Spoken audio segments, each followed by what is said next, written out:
Thuolo machielo kendo nyako Ramogi rwakni machiegni e twak marwa mar ratilo biambo ma kawuono odiechieng' mar 30 dwe mar 7 2023. Ma en Jumapil mogik e dwe ni nyako Ramogi. Jumapil mogik ma bende weche medo chwakore e piny Kenya. Nyako tenre kod wach mar kelo kwe mabiro kokalo e twak ma jopiny bende goe mbaka ka gineno ni kaber tuwinjo bed ni jotelo ma pacho ka koro tieko pogruok mosebede kindgi ahinya gibed kod twak manyalo kelo lokruok ne oganda jo Kenya. Odhiambo ni nyako Ramogi na mana rwak e wuot luo ma bende wasebedo go ka kinde ka kinde ka gigolo pachgi gimiyo wabedo gi ng'eyo kuom gik matimore ahinya i kuku mar sirikal kaachiel kod kuku mar riwruok mar Azimio la Umoja One Kenya ma bende keto piny owacho tesre. Machiegni Pedro. Erokamano ahinya George Bati. Machiegni Omulo Junior. Nyasaye mondo ting'u malo. Mosruok dipono osebedo Okang'o. George,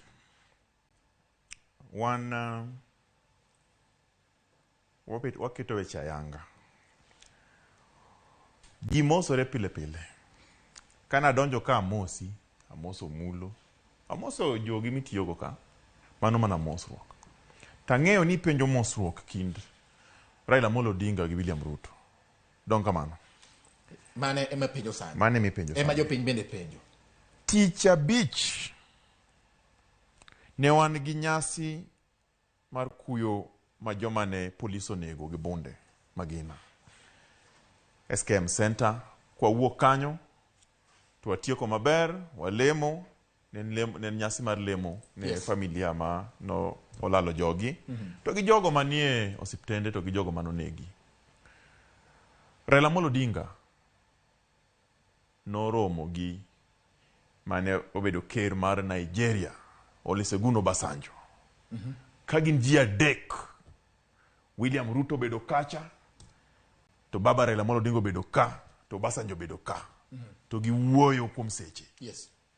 Nekech tarik 2 dwe mar 4 ni neno ka William Ruto wuok oko to wacho ni endo mondo ji otwak ji othegre e wechegi. Nowacho. Mano gima nie lela, nowacho. To kane wadhie wuoyo mane iluongo ni jokisungu ne deno ni bipartisan talks. To joka ne ok gin ready, ne ok giikore. Kano tengi team B, iluongo ni Murugara, to wan team A. Kotel magi ukil Kamaloko Otienda Molo. No watemo twak to nok wawinjore nekech ne ogibiro gi adiera. Wadwa wuok e twak to wadhi ir oganda. Wakono oganda ni joka ne ok obiro gi lwedo maler. Ne giwuondowa nekech wawacho ni gima nyaka tim jo Kisungu luongo ni interim measures. Wawe recruitment mar IBC mondi. Wan wabiro we maandamano. Giwego polisi wegoji wan wawe gima kama. Mondo koro watwak e ugio malongo maonge weche. Ne gitamore. Barupe mane Otiende Amolo ndiko mondo ternegi sign giket kogi mondo ter IBC to mondo ter panel, chairman panel mane yiero jo commissioner. Ne gitamore sign. Wawuok wawenegi. Kwa dok ir ji to ji wacho ni wan ok giwinjwa. To ka ok giwinjwa to wan gi ratiro achiel kende pend chik miluongo ni maandamano. Article 37. Wadhi gi mano kuom marach. Ne ginego jowa, gigo jowa, to ne wang'iyo ni kaka dhini ginego ji Kisumo, Homa Bay, Kisii, Nairobi, Mathare, Kibera, ne litnwa kabisa. Kendo litnwa kabisa watimo mos. Emomiyo nwachako pay bill kendo koro wadhi konyo jowa manohinyore duto te. To kata kamano tich abich ma wantieni. Kane Raila Amolo Odinga romo gi Obasanjo to gi Ruto, to ne giwinjore kendo wuoyo kaka jakanyo no mar Azimio. Yes. Ma nigi chir mar wacho wechegi. Giwinjore ni waduto te Azimio gi Kenya Kwanza wanyalo loso wechegi e yo mamuol, e yo maonge koko. Mondo mi Kenya odhi mbele te. Raila Amolo Odinga dwani mondo Kenya odhi mbele. Mana kaka Ruto wacho ni mondo odhi mbele. To kane ji owinjore, to ne wacho ni kawatieko Raila Amolo Odinga otiko bura. To ne ntiere joma dhi loso statement miluongo ni joint moriwo gi te. Yes. To oboke milosi ni wandai ne sign kacha to Kimani ichungwa san kacha. Mano majority leader gi minority leader. To wan kane wadhi gokinyi to kwa buok ka wane bura to kelnwa barua. Barua ni to nigi 5 issues. To issues ka mana mag Kenya Kwanza to mag Azimio onge. To wacho ni yawa to bura mano wacho mana maler ni weche ka gin weche moruo ji te. Bura ma romo mar William Ruto, jatend piny, Raila Amolo Odinga, jatend mar Azimio go Basanjo. Giwacho ni winjo bed ni nitiere barua migolo. Giwacho ni barua gol ma joint moriwo Kenya Kwanza te. Mheshimiwa Wandai keto koke e lo Azimio. All right. Okay. Kimani Chungwa keto koke e lo Kenya Kwanza. To kane Kimani Chungwa odio gijogi gikelo nwa barua mondo wangi to yudo kaka agenda en mana margi gin gidwa ya office gidwa ya okenango gidwa keto office osiep Omulo mino Davadini ni mondo kor wa idhinisha gi to wacho ni one agenda wa nyaka chakre nen cost of living. All right. Number 1 kono ne wagthiro ko wacho ni manok marwa. Omulo in jatendu no nyiso wango bang romo go Basanjo gi Raila gin unno wachnu ango. En gima rach ahinya kendo ok en gima ber kendo ok en gima ondisore kendo ok en gima ber ka jopiny odhi ng'anyo ji wuok oko ni dhi gore ne piny ni to agenda makoro ji winjore ni en mana mar create office mar keto government tesrim office mar opposition gi weche mane ji winjore kane ji oromo ma ji osekech wach ni ok ochakore kawuono nyichi winjo kilieko ni Suluhu neni ka magi wuoyo gi ogai mar Azimio ne oluongo Basanjo ma ji obet piny. Ng'ama noluongo Obasanjo bedom? Ruto oluongo Basanjo ing'eyo joma ncha dodo ne gisewacho Okang'o gi ne mosewacho ni giluongo Suluhu giwacho ni Ruto tamore bedo kode giluongo president ma South Africa Zuma otamore giwacho ni sirikal otamore giluongo Basanjo no biro Ruto kaka president ok nyal tamore wuoyo gi Basanjo kata ok onyal tamore bedo kod gi piny lakini gik mane giwinjore Omulo japiny dwa ng'ima Ruto ok dwar ing'e ni gik ma jo Okang'o gi ne wacho Ruto no luongo Basanjo ok oluongo Basanjo ok en gima international Okang'o gi ne moluongo Basanjo to sama oseluongo Basanjo en ng'ama osechung'ne weche mag arita kwe e piny mangima ker ncho wacho maber mowacho ni en oyie romo gi ng'ata sama osewacho ni koro gibed mos giwuo to jogi oluor ni ka giwuoyo to ibo pangi mane miyo gikelo Basanjo lakini sama gikelo Basanjo ji no winjore gik moko ma giwinjore mokwongo giwacho wacha IBC nikech mano margi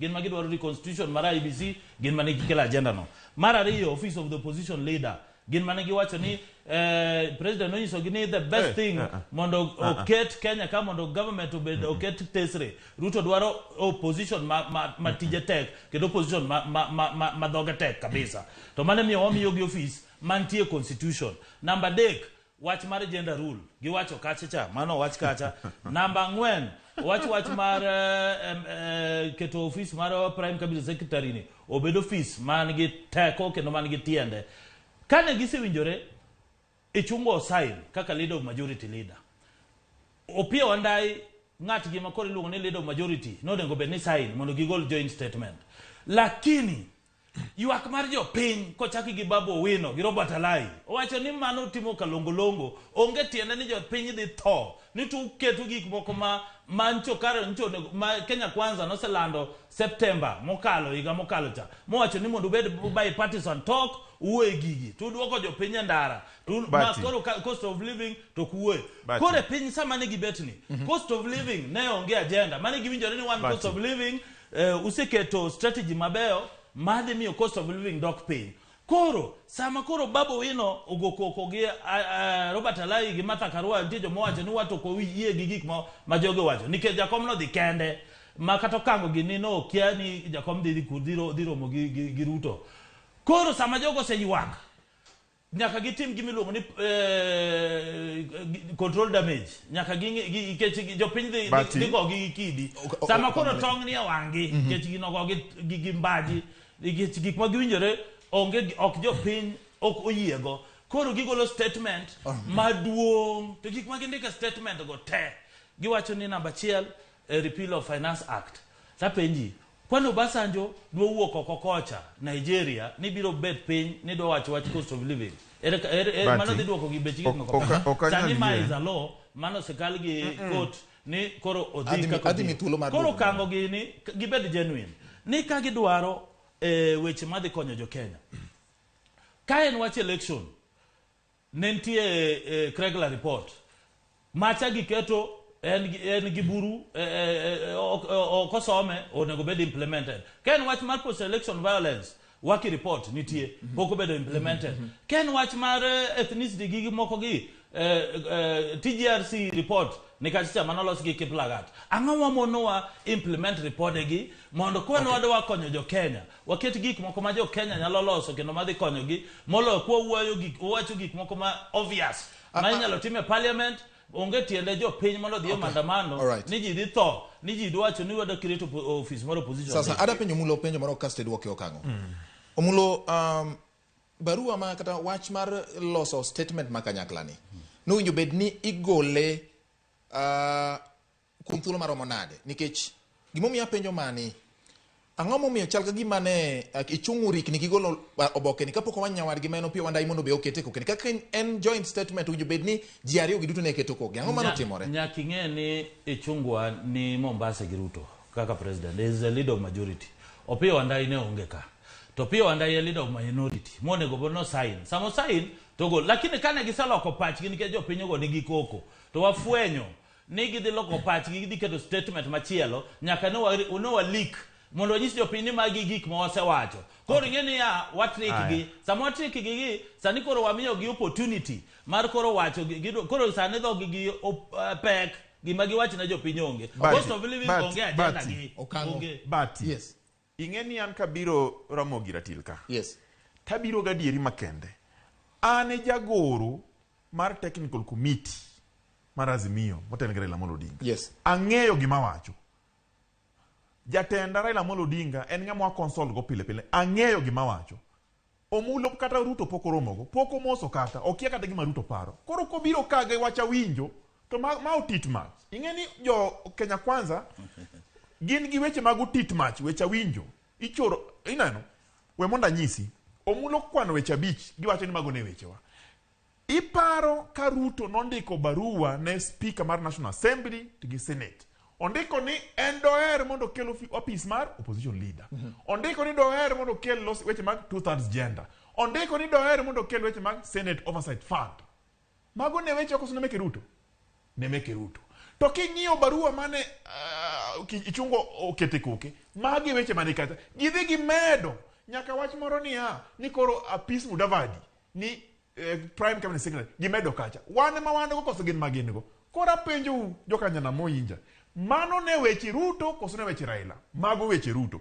to kwadok jowagi okong'ewa okapani gi ng'e Raila Amolo Odinga maber Raila Amolo Odinga pok noweyo jopiny nyaka nochak timo siasa ne en gi jopiny ndi emomiyo kane Raila Amolo Odinga oneno kane gidhi ndiko gigegi ne gin Mombasa to kane gin Mombasa Raila Amolo Odinga nodhi Mombasa oromo gi Ruto to gi Obasanjo gine mane giluongo Obasanjo ni mondo wacho ni karaka koro gino dhi kama wamanyuru mediator kane Suluo obiro ka ne gitamore romo gi Suluo giwacho ni Suluo is a sitting president gidwaro ex president gidhi manyo Obasanjo no en ng'ama Obasanjo ochung'ne pinje Afrika EU e weche mag tung mar Afrika koro Obasanjo en ng'ama nyaka giluor to kani neno statement mane ichungo golo ok gindiko kanyo ni ne Obasanjo emano facilitate bura gitambore ndiko nikech ok gidwar ni mondo ng'e ni Obasanjo ni mod pi bed wabeda jomoero Omulo yonge right lingalinga koro lingalinga right mari battle no kawuono weuru iwinjo George adwa na pang weche wapang to kile monda nyisi koro Omulo iwinjo gini Omulo ok nyal wacho adieri. Koro rebuttal modwa kelo go, odwa kelo weche winjo moko. To kane Obasanjo biro, Obasanjo no biro, we wawachne, Obasanjo no biro nekech ne giluongo Obasanjo. To wan wang'iyo Obasanjo, Obasanjo ng'ama ler mong'eyo wechegi. We obi gi yiego. Gima nyaka nyis jopiny, Obasanjo no biro noromo gi Raila Amolo Odinga gi Ruto. En okia mano. Namba 2, weche mane ondike oboke cha. Maka weche Kenya Kwanza. Wan kaka Azimio. Pok wagolo wechewa. Kawuono kane wane press conference gi Raila Amolo Odinga. Wawacho ni nyaka chakre kane wane bipartisan talk. King'iyo, ng'i agenda wa number 1. Cost of living. Number 2, reconstruction of IBC. Number 3, multi-party democracy. Number 4, audit. Mago e weche wa mapoko lokre, ok bi lokre kendo ok no lokre ngang. Raila Amolo Odinga ng'eyo. Omulo kokelo miriambo mag Ruto ka. To anakwere nekech wan wang'eyo kumwadhie. Jopiny kik ubed gi luor. Cost of living cha ema wabiro. Omulo koro anake gima wang'o i nani Okang'o. Ing'eno Okang'o wacho ni an official technical committee. An pok aneno barua mobedo sign go Okang'o. Namba 2, Okang'o gaga picha ene tok Raila. Mano ng'ata ing'eni bede tok Raila, ji tema ni tok Raila. Joma ni serious ka Raila ni mako gi police. Okang'o ni winjo ko baka ne police station mana. Koro ing'eni ka in igo picha gi jakom ok onyiso ni ne technical committee. Okang'o winjo to mara Okang'o nyaka ng'e ni en chone manen secretary general mar Third Way Alliance no sign. Mina no Okang'o sign. I'm on record. Winji, iwacho paso, kori kini kiwacho gimoro personal, nyaka correct. Okang'o ng'e maber ni ane machung' ne political affairs mar party, kena political advice. Sama pango gi gin geleng. Alright. Koro namba 1. Okang'o kinyalo wacho ni wan wadhi mention ka Obasanjo, ka wan okolongo Obasanjo. Ruto is a president. Tigi milongo ni diplomatic protocols. Manya konge. Sama a former head of state. Kata head of state bida Kenya. Di procedures maluore. Kagin magikao Obasanjo no siep jakom. Obasanjo en ngamo ogore ni demokrasi gi kaka jakom ogore demokrasi. Giwinjore. Ka jakom no owacho suluhu. Ni winjo ka suluhu no tamore kata no yie ni no nchu bida Kenya ka. Nche giwuoyo Okang'o kia mano. Kane giwuoyo Jacob Zuma. Winji, kane giwuoyo Jacob Zuma. Okang'o ng'e wachno koso ng'e koso en mowinjo. Koro wan wang'eyo maber niya. Okang'o gini kwase mako.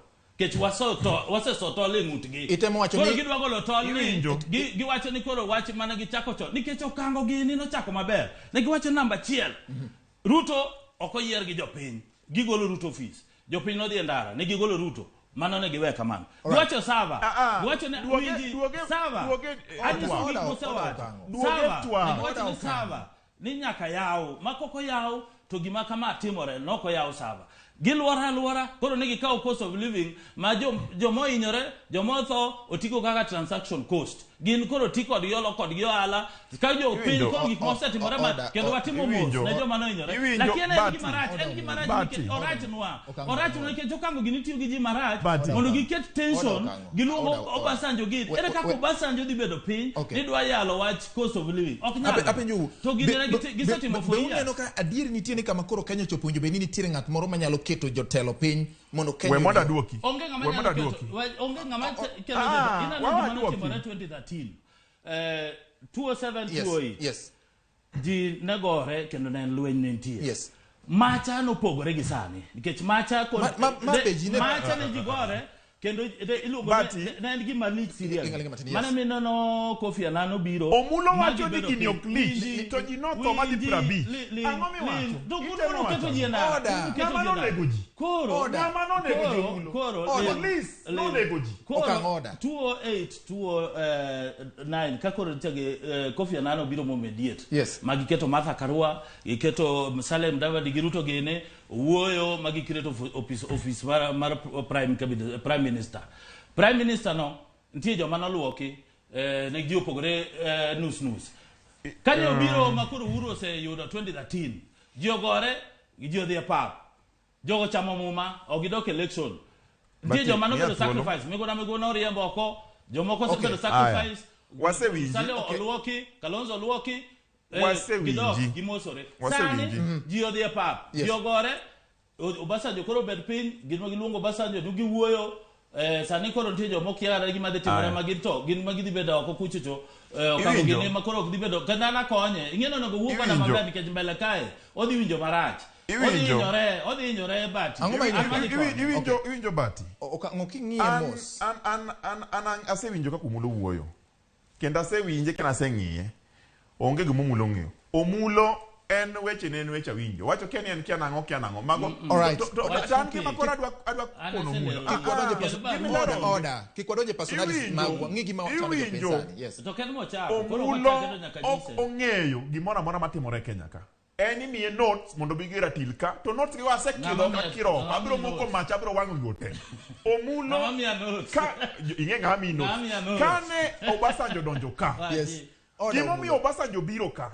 Omulo ochayo gimo mi Obasanjo biro ka ochayo kaka jatendo ochayo Obasanjo gimo mi Obasanjo biro ka nekech weche gi koro ne tek ji madhi mang'eny ne 50 notho ji madhi 250 ni osiptal ohinyore ogo magina nyathi moro nogo bunde risasi 9 mago Omulo ok nyal neno nitiere joma kata tiendgi ong'ol nikech ne polis ogoyogi nitiere nyaka joma nogo lembgi bunde okalo risasi Omulo wacho ni maro gik matindo ma nyaka wang'iyanga ni koro ni ok nyal konyore kane wadhi e bipartisan talk ang'o momiyo bipartisan talk ne ok nyal dhi mbele ne ok nyal dhi mbele nikech jatendgi miluongo ni Murugara mane kochea Gotina Molo notamore keto koke e barupe manondiki mondo mi weche dhi mbele miluongo ni interim measures ok ong'eyo mano barupe go enonge go an kodgi namba 3 Omulo ok nyal bilo ka mondo nyiswa ni wan gi mwatimo ni nitie jomidhi luoki Raila Amolo Odinga timo gimiluongo ni consultation pile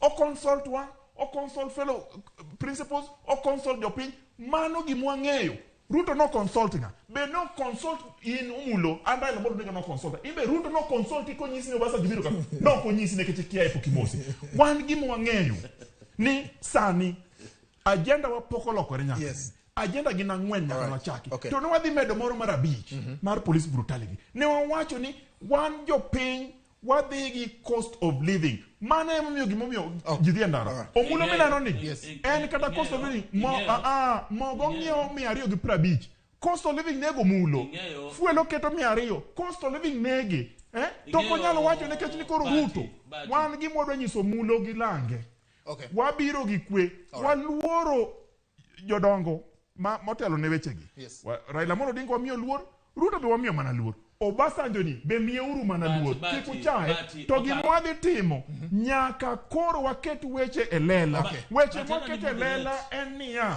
cost of living en number chiel e list wa number 2 reconstitution of IBC nyaka wang'i ni IBC cha ok en IBC mar Kenya kwanza nyaka obed IEBC mar Kenya number 3 tungni mag political parties magisekelo gikawo Jubilee gitemago gikawo jomoko ging'iewo moko nicho biro ka ging'iewo mano nyaka rum to kendo wawacho ni koro cost of living iwinjo ko wacho Finance Act 2023 ne gindiko barupo ichungwa kacha ni mano ang'eno Omulo kia kisungu ni en latino ni subjudice tiende ni gima nie court kacha ok inyal wacha bala kamano koro giwacho ni gini en subjudice ok wanya wacha to wawacho ni kata en subjudice wayiego lakini gima duong' ne jo Kenya mane miyo gidhi ndara en cost of living ni Raila Amolo Odinga no wacho ni gini nyaka dog piny king'iewo mafuta ni malo mama mboga ywak boda ywak mkukute ni ywak Omulo ka dhoge opong' to weche gi mondo walos kaka wan joma onge gimore dhogi jo piny dwaro mondo nengo gi modhi piny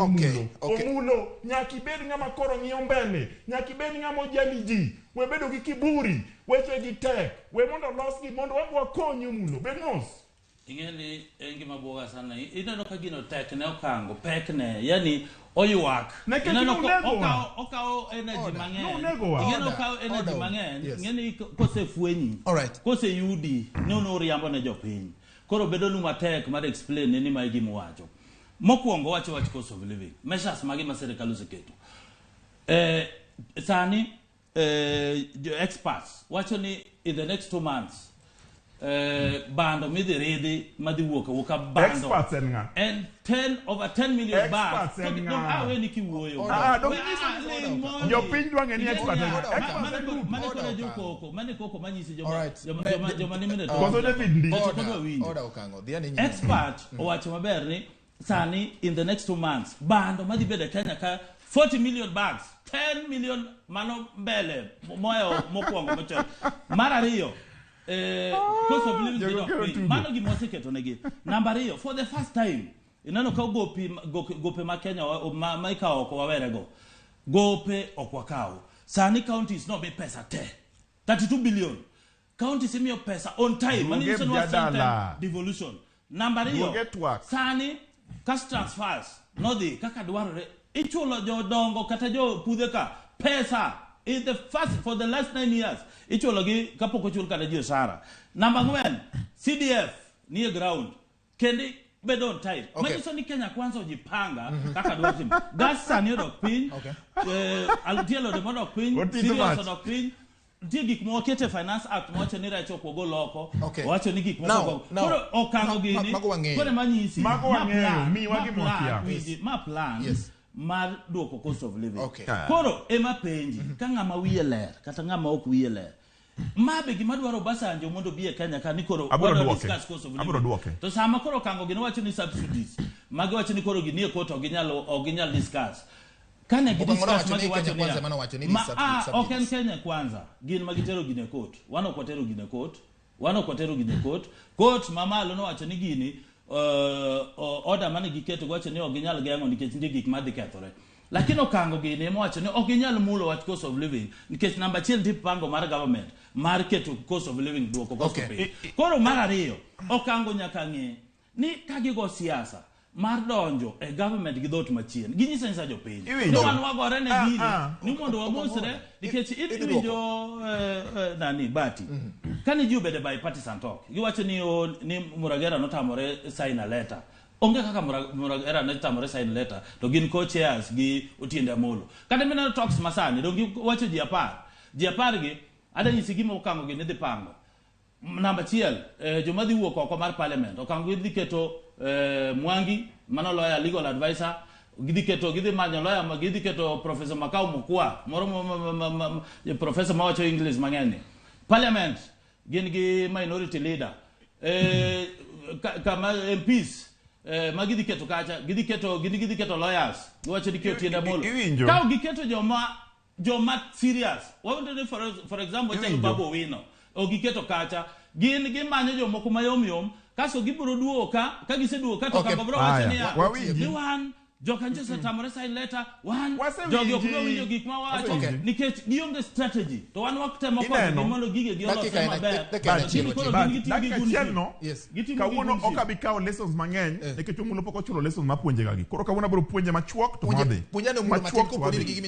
jok mane waketo e team motelnegi okil Otiende Amolo team jowi ma wigi ler Sifuna wigi ler to king'eyo joma gimiyo Murugara gimiyo akia Boni Kalwale gimiyo jomoko ma hivi kawuono Omulo wacho ni wan ni koro Omulo makoro pango no nyomo diketo Omulo onge gimondo Omulo okinyal wuoye Lora ila Amolo Odinga ka Fredrick Okang'o bede kom maratil ka okonyal nekech mane tija matimo koro wan wadwa kwagi Okang'o welo jokanu okonyal welo jazimio order Omulo imero gima wang'eyo iwinjo gima miyo Omulo ywak ne ichungwa gi joge oketo omenyo ofis mar jatende miluongo ni Prime Cabinet Secretary gino meny Omulo moko dhi gore piny namba 2 wan wakono jopiny ni kaka wadhini wan ok wadwar nusu mkate pok wawacho gin ma giwacho mkate uno ok wadwar wan jo Raila Amolo Odinga ok wacham mkate nus wacham mkate full koro nwanyiso ka wadhi mbele gima nyaka timre mokwongo jopiny nyaka nengo ngima dhi piny. Omulo ok ong'eyo mano nikech gin gi yieng' jomoyieng' ocha jomodenyo jopiny dhi nyaka gino. Atieko kawacho niya ionge wach mogik. Atieko kawacho niya Omulo nyaka koro obed ng'ama ng'ama oluoro ji 50 otho to Omulo nyiero, ji 250 onyiero to Omulo nyiero, to gi congratulate police ni police omenego ji. Omulo ada orir jou de kwer jou ni ji ok nyal tho kaka ji ok nyal tho kalwang. Omulo mano kwa nyadi an gi penjo achiel mai motigo godo kidwoka penjo moro amora. Okang'o dwoko achiel nuchich ni Kenya Kwanza ne dhi luoko Raila yo moro momiyo uchako loko gini ne wachich ni gidwa luokowa e weche jo Kenya. Cost of living nyaka bed namba achiel. Mano gima Raila Amolo Odinga wacho. Omulo ne un gi paro mar luoko jo Azimio komakore gi wach mar Twak. Wano luoko gi nang gin ma giluokore kendgi. Giluokore kendgi giluongo Basanjo gik ma giwacho koro giruko giwito gin koro gibiro gi margi koro gidison giwacho di koro jo piny fwenyo gi Opio Wandai no sign barua. Ne sign barua. Koro ye wang koro koro giko mar ratil en mano kamoro moro ma intiero kamano kuom kete ratil odhiambo ma kawuono nyaka kendo Jumapil machielo nyaka gie sani nyakwara Ramogi winjo kaka ratil ondek ni en wach ma king'iyo yawa gi nyakwara Ramogi nyisi ni gitiyo gi teko mathoth ahinya temo kelo adieri kuom gik matimore, gik ma ging'eyo gi gik ma samoro gipani nyalo timore. Mago gin pachgi gi tudruok moro amora gi Ramogi TV. Nyakwara Ramogi yiena mondo mi puoyi in bende kuom kawo thuolo mari mar bedo ratil. Nyinga en George Bati, oriti masani.